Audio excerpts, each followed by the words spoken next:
네, 안녕하십니까 시청자 여러분, 돈되는 부동산 함주원입니다. 네, 오늘은 이제 지난 시간에 이어서 부동산 세금 쪽으로 시청자분들에게 알려드리는 시간 갖도록 할 텐데요. 제가 1부, 2부, 3부, 그 다음에 오늘 4부로서 양도세 관련해서 쉽게 설명을 해드릴 예정인데요. 이 양도세 안에서도 많은 부분이 있겠죠. 오늘은 이 양도세 안에서도 세율, 그 다음에 장기보유 특별공제라든가 필요경비라든가 여러 가지 부분이 있는데요. 실질적으로 양도세를 줄일 수가 있는 방법과 계산법에 대해서 오늘 시청자분들에게 알려드리도록 하겠습니다.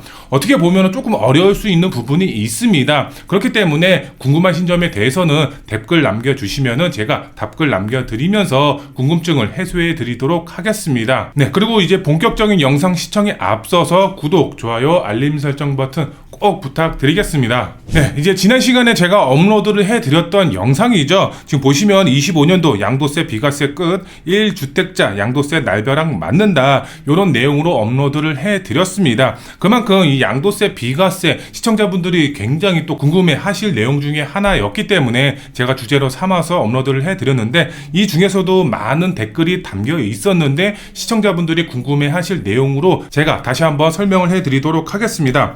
보시면은 이제 첫 번째 보시면은 지방도 12억 비과세인가요? 이렇게 나와 있습니다. 맞습니다. 전국 대한민국이라면은 비과세 금액은 12억 동일합니다. 어떤 분들의 경우는 서울과 지방, 경기도 뭐 다 틀린 거 아닌가요? 이렇게 말씀하시는 분들이 있는데요. 그렇지가 않습니다. 비과세 금액은 12억 동일하다, 이렇게 이제 보시면 될 것 같고요. 네, 이제 두 번째 댓글을 보게 되면은 지방입니다, 이렇게 나와 있고요. 다가구 주택이랑 그 다음에 아파트 27년 말쯤에 입주를 합니다, 이렇게 나와 있습니다. 다가구 주택은 이제 보유한 주택이고 아파트는 27년도에 입주를 하는 것 같습니다. 보니까 지금 임대 사업자를 지자체까지 이제 등록이 되어 있고 26년 8월쯤에 끝납니다, 이렇게 나와 있습니다. 다시 주택 임대 사업자를 내야 할까요? 이렇게 나와 있는데요. 제가 볼 때는 지방입니다, 요 항목을 조금 이제 중점적으로 봐야 될 것 같은데요.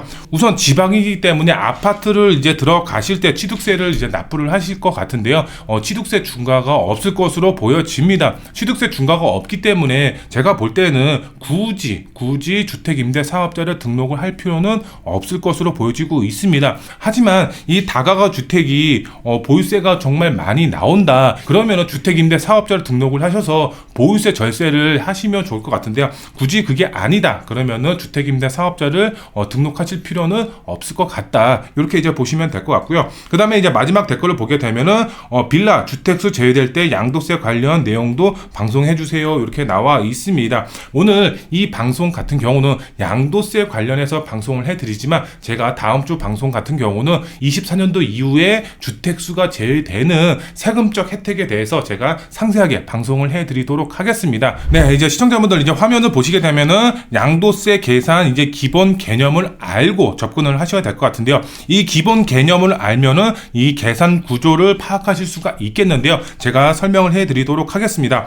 우선 처음에 나와 있죠. 양도가액 이렇게 나와 있는데요. 이 양도가액이라고 하면은 우리가 주택을 이제 매도를 하겠죠. 주택을 매도를 할 때 이 매도 전체 금액이 있겠죠. 이게 바로 양도가액이다 라고 보시면 되겠습니다. 내가 10억에 판다 그러면 이 10억이라는 금액이 양도가액이 된다라고 보시면 되겠습니다. 이 양도가액에 이 마이너스죠, 빼기 필요경비죠. 필요경비를 빼주면 됩니다. 우리가 처음에 이것부터 계산을 해야 되는 겁니다. 필요경비라고 하면은 많은 분들 잘 알고 계실 겁니다. 내가 주택을 취득을 할 때 아니면 보유를 할 때 양도를 할 때 필요경비로 지출한 금액이 있겠죠. 이 필요경비를 마이너스를 해주면 된다, 이렇게 보시면 될 것 같고요. 그 다음에 바로 양도차익이 계산이 됩니다. 이 필요경비까지 마이너스 했다면 양도차익이 계산이 되고요. 이 양도차익에서 바로 장기보유 특별공제죠. 장기보유 특별공제, 내가 몇 년 보유를 했는지에 따라서 양도세를 줄일 수가 있겠죠. 그러면은 이 장기보유 특별공제를 적용을 시켰다 그러면은 양도소득 금액이 산출이 됩니다. 그리고 나서 바로 또 여기에 기본공제를 또 빼줍니다. 기본공제까지 빼줬다 그러면은 최종적으로 봤을 때 제일 중요한 금액이죠. 양도소득 과세표준 금액이 최종적으로 산출이 됩니다. 여기서 이제 또 중요한 게 또 있죠. 바로 요거죠. 세율이죠. 이 세율표에 맞춰서 세율을 적용을 시키는 겁니다. 곱하기를 했을 때 마지막으로 납부를 해야 되는 세액이 산출이 된다라고 보시면 될 것 같은데요. 근데 여기서 또 중요한 점이 있습니다. 시청자분들도 잘 알고 계신 분들도 있겠지만 잘 모르시는 분들도 있을 것으로 보여지고 있는데요.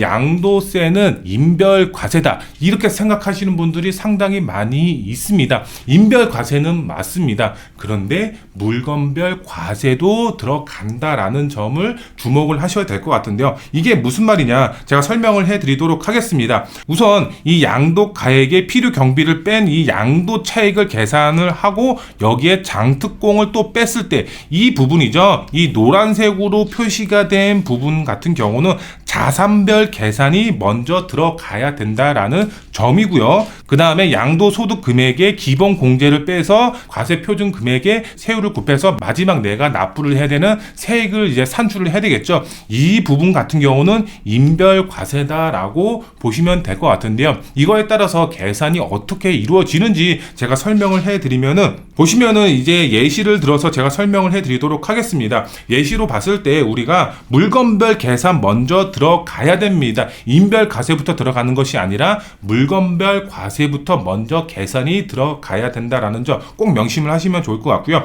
우리가 봤을 때 우리가 이제 A 자산이 있고 B 자산이 있고 C 자산이 있다라고 가정을 해 보도록 하겠습니다. 이것을 우리가 부부 공동 명의다라고 예정을 해 보도록 하겠고요. B 자산 같은 경우는 남편 명의다. 이렇게 이제 가정을 해보고 그 다음에 C 자산 같은 경우는 부부 또 공동 명의다. 이렇게 또 가정을 한번 해보도록 하겠습니다. 여기서 봤을 때 이 A 자산에 들어가는 이 가액이죠. 양도가액을 이제 말을 하는 겁니다. 양도가액 그 다음에 여기에 필요 경비를 빼주고 장기부 특별 공제를 하면은 여기 자산별이죠. 자산별 계산이 나오는 거겠죠. 그런데 예를 들어서 이렇게 계산을 했을 때 약 4천만 원의 양도소득 금액이 발생이 됐다라고 가정을 한번 해보도록 하겠습니다. 그리고 B 자산도 이렇게 계산을 했더니 약 3천만 원의 양도소득 금액이 발생이 됐고 C 자산의 경우도 또 계산을 했더니 약 2천만 원의 양도소득 금액이 발생됐다라고 가정을 한번 해보도록 하겠습니다.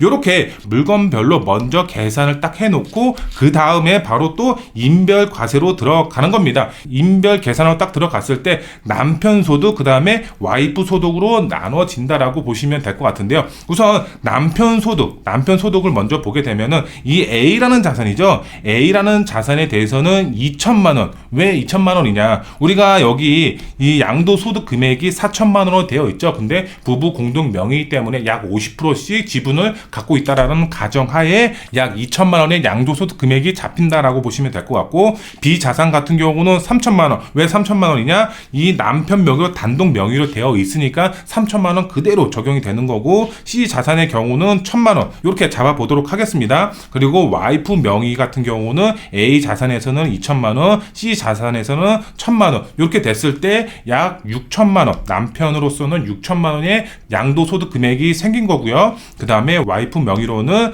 약 3천만 원의 양도소득 금액이 잡힌 겁니다. 지금 보시면은 4천만 원, 3천만 원, 2천만 원 물건별로 했을 때 총 이제 9천만 원이죠. 그쵸? 근데 우리가 인별과세로 들어간다라고 하더라도 남편 소득으로 6천만 원, 그 다음에 와이프 소득으로 3천만 원 똑같이 잡힌 겁니다. 그러니까 물건별 계산 먼저 들어가고 그 다음에 인별 계산 먼저 들어간다. 이렇게 이제 보시면 될 것 같은데요. 근데 여기서 중요한 게 여기까지는 이제 양도소득 금액을 이제 계산을 한 겁니다. 여기서 중요한 게 요거죠. 요것을 이제 산출을 해야 되는 겁니다.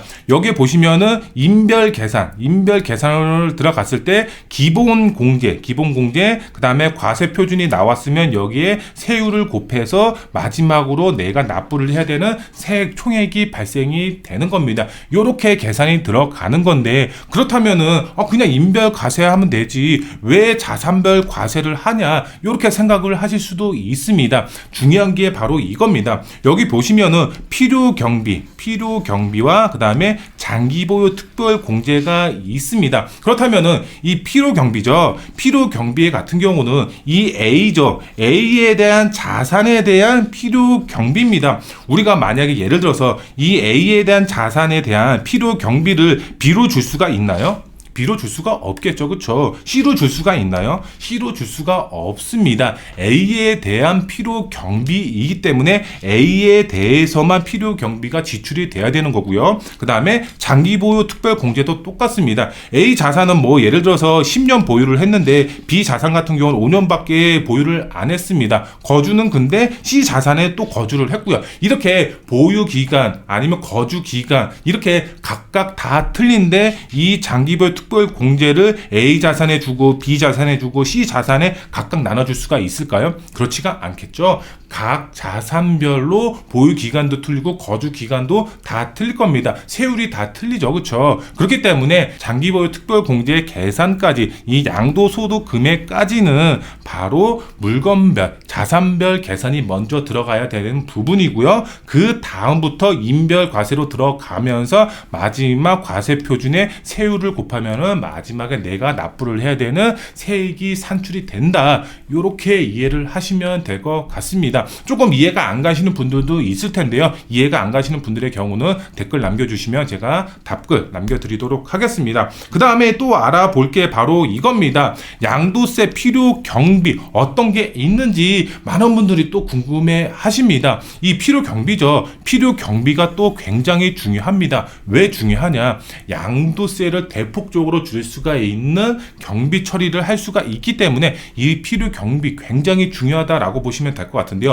이 필요 경비도 바로 취득, 보유, 양도 이렇게 이제 나눠지는데요. 취득부터 보게 되면은 우선 우리가 취득을 하죠. 주택을 취득할 때 취득세를 납부를 합니다. 뭐 예를 들어서 내가 취득세를 5천만 원 납부했다. 그러면은 이 양도세죠. 양도세에서 5천만 원에 대한 필요 경비로 빼줍니다. 그만큼 필요 경비에 있어서 취득세 부분 상당히 중요하다라고 보시면 되겠죠. 그렇죠? 근데 이 취득세 5천만 원 냈으니까 5천만 원 다 빼주지는 않습니다. 어느 정도 조금 이제 금액의 차이는 있다라는 점 꼭 이제 명심하시면 될 것 같고요. 그 다음에 취득 부분에서 중개 비용도 있을 거고요. 그 다음에 법무사를 사용해서 등기를 하신 분들도 있을 거고, 그 다음에 소송 비용, 뭐 소송하시는 분들도 분명히 있을 겁니다. 취득 관련해서 소송하시는 분들도 분명히 많이 있기 때문에 이 소송 비용도 필요 경비로 빠질 수가 있다라는 점 이렇게 이제 보시면 될 것 같고요. 그 다음에 보유를 하면서 또 필요 경비로 또 빠지는 경우가 있습니다. 어떤 부분이 있느냐?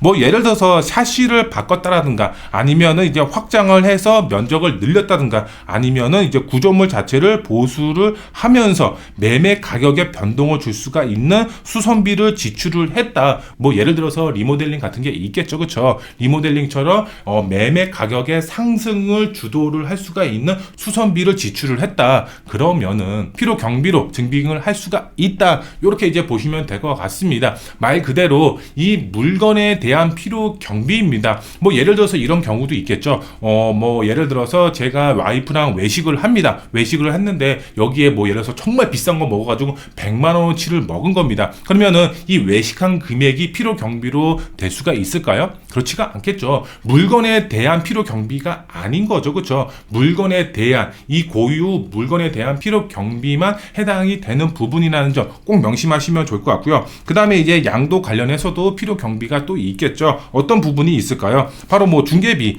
양도를 하면서 공인중개사한테 의뢰를 했기 때문에 양도를 할 수가 있는 부분이 있겠죠. 그러면서 이제 중개 비용도 발생이 됐을 거고, 그 다음에 또 이제 세무사 비용, 내가 주택이 여러 채가 있는데 이거를 팔면서 어떻게 하면 또 양도세를 줄일 수가 있을까 고민을 하다가 정말 모르겠다 하시면은 세무사를 찾아가서 세무사 상담을 또 받겠죠. 그렇죠? 세무사 비용도 경비 처리를 할 수가 있고요. 그 다음에 또 소송하시는 분들도 또 있겠죠. 이 소송 비용도 또 필요 경비로 빼줄 수가 있다라는 점이다. 이렇게 이제 보시면 될 것 같습니다. 취득, 보유, 양도 모두 필요 경비로서 다 증빙 자료를 어떻게 된다? 싹 다 모아놔야 된다라는 점 시청자분들 정말 중요합니다. 증거 자료, 지출 자료, 영수증 아니면은 세금 처리 내역 등 취득 시점부터 보유, 양도 싹 다 모아놔야 됩니다.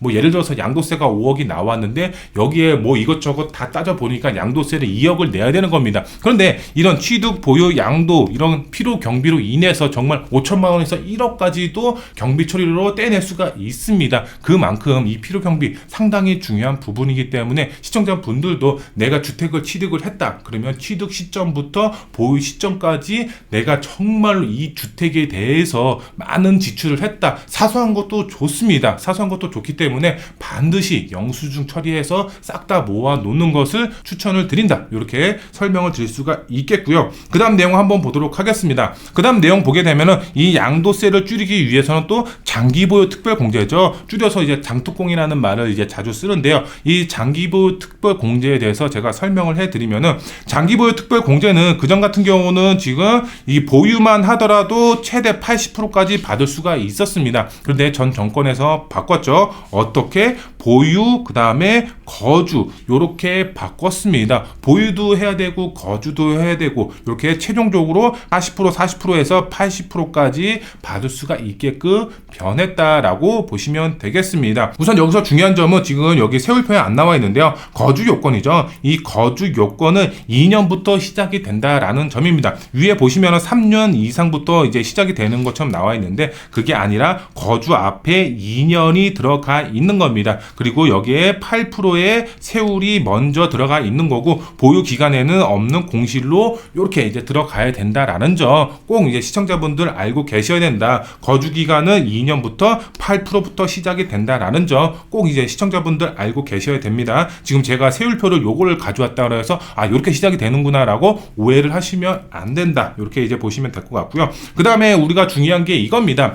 1세대 1주택자 보유 및 거주에 따라서 최대 80%까지 장기보유 특별공제를 받을 수가 있는 거겠죠. 80%면 굉장히 큰 금액이죠. 그렇죠? 이 80% 굉장히 큰 금액의 세제 혜택을 보실 수가 있는 거겠죠. 그런데 여기서 중요한 점은 이겁니다. 장기보유 특별공제는 1세대 1주택자로서 혜택이 가장 큽니다.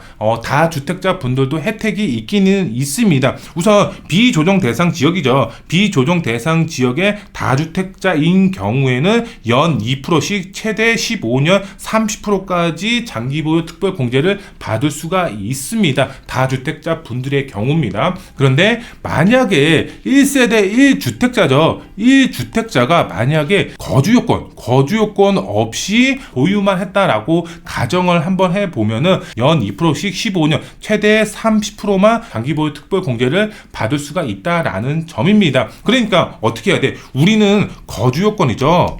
이 거주요건 2년이죠. 2년을 필수적으로 맞춰야 된다라는 점입니다. 뭐 예를 들어서 보유만 10년 했다라고 가정을 한번 해보도록 하겠습니다. 보유만 10년.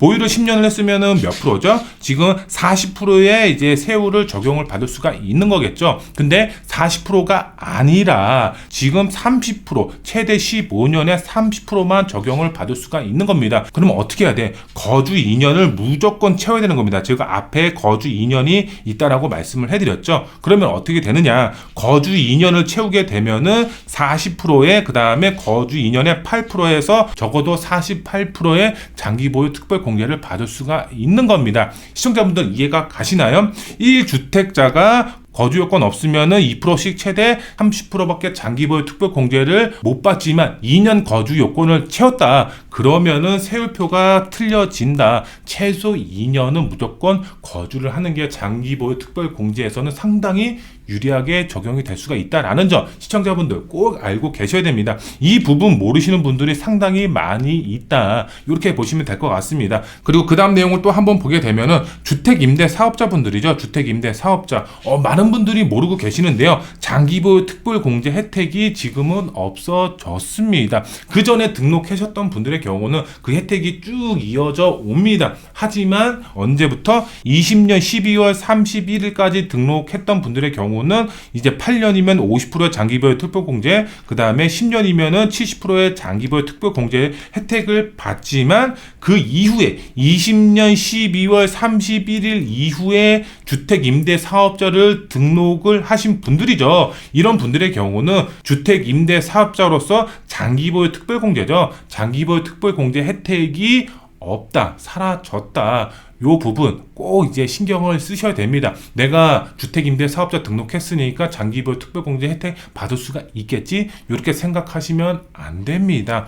장기보유 특별공제를 이제 살린다라는 말이 있는데 아직까지는 장기보유 특별공제 혜택을 살리겠다 이렇게 지금 발표한 자료가 없습니다. 그렇기 때문에 시청자분들 이 부분에 대해서는 오해를 하시면 안 될 것 같고요. 그 이전에 등록하셨던 분들이죠. 그 이전에 등록하셨던 분들의 경우는 장기보유 혜택은 있다. 근데 그 이후에는 사라졌다. 이렇게 이해를 하시면 되겠습니다. 네, 그 다음에 이제 양도세 세율표를 한번 보도록 하겠습니다. 양도세 세율표 어떻게 보면 굉장히 또 중요할 것 같은데요. 우리가 이제 과세표준이죠. 제가 앞서서 과세표준을 구하는 과정까지 설명을 드렸고 여기에 곱하기 이제 세율이죠. 이 세율이라고 하면은 이 기본 세율을 곱했을 때 납부를 해야 되는 세액이 산출이 된다라고 이제 보시면 될 것 같은데요. 그런데 여기서 중요한 점이 있는데요. 내가 이 매물 자체를 1년 미만까지 보유를 했다라고 하면은 세율표 자체가 굉장히 셉니다.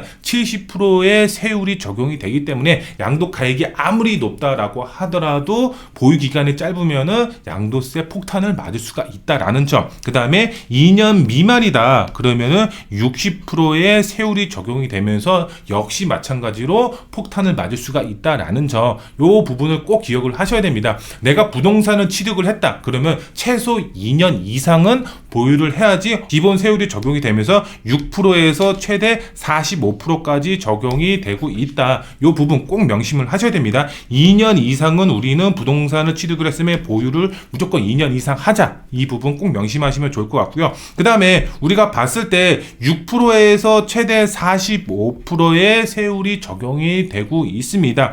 과세 표준 금액은 이렇게 쭉 나와 있기 때문에 이 금액을 한번 보시면 좋을 것 같고요. 근데 여기서 중요한 점이 있죠. 다주택자 양도세 중과 부분이 있습니다.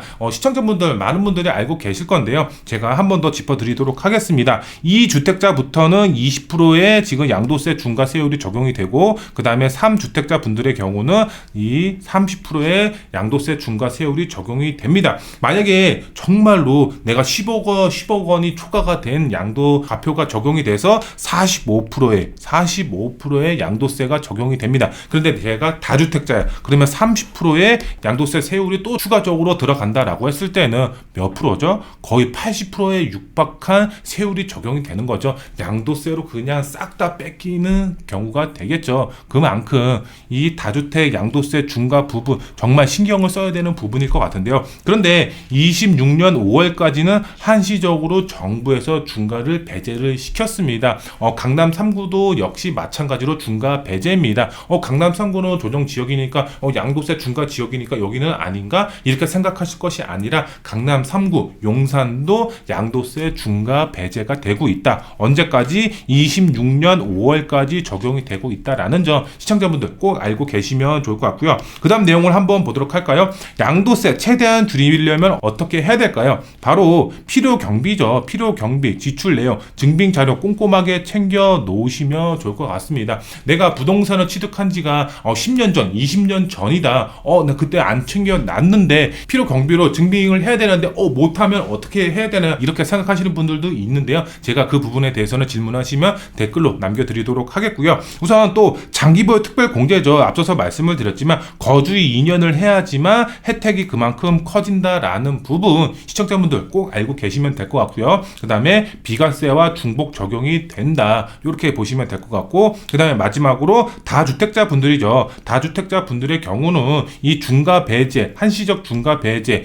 26년 5월까지 적용이 되고 있습니다. 지금 주택시장 자체가 상당히 안 좋은 거는 맞습니다. 하지만 주택시장이 안 좋다라고 하더라도 정말 양도세로 싹 다 뺏기는 것보다는 이 양도세 중과 배제가 되고 있기 때문에 이때 빨리 양도세 중과가 혹시라도 사라질 수가 있기 때문에 그 이전에 빨리 팔아버리는 게 어느 정도 수익을 챙겨갈 수가 있는 방법이지 않을까. 그렇기 때문에 다주택자 분들의 경우는 이 한시적 배제 기간을 조금 중점적으로 생각을 해보고 양도 시점을 잡아보시는 시청자분들이 되셨으면 좋겠습니다. 네, 시청자분들 오늘 이제 양도세 관련해서 계산하는 방법이라든가 아니면은 장기보호 특별공제라든가 필요 경비라든가 어떻게 산출이 되는지 시청자분들에게 알려드렸습니다. 조금 더 궁금하신 분들의 경우는 댓글 남겨주시거나 전화 주시면은 제가 상담 도와드리도록 하겠고요. 다음 주 주제에 대해서 제가 시청자분들에게 알려드리도록 하겠습니다. 다음 주 주제는 바로 이겁니다. 24년도 이후 준공 비아파트 취득세라든가 보유세라든가 양도세 세금 혜택 어떻게 되는지 궁금해하시는 분들 상당히 많이 있습니다. 잘 들으면은 정말 쉬운데 근데 모르면은 이런 게 있었어 이렇게 쉽게 지나쳐 갈 부분이 있습니다. 그거에 따라서 세금도 천차만별로 변할 수가 있기 때문에 시청자분들이 꼭 알고 계셔야 될 내용으로 제가 다음 주에 방송을 해드리도록 하겠습니다. 네, 오늘 시청자분들에게 양도세 관련해서 제가 상세하게 설명을 해드렸습니다. 잘 모르겠다 하시는 분들의 경우 언제든지 댓글 남겨주시고 전화 주시면 상담 도와드리도록 하겠습니다. 오늘 방송 여기서 마무리해드리고요. 다음 방송 시간에 또 찾아뵙도록 하겠습니다. 감사합니다.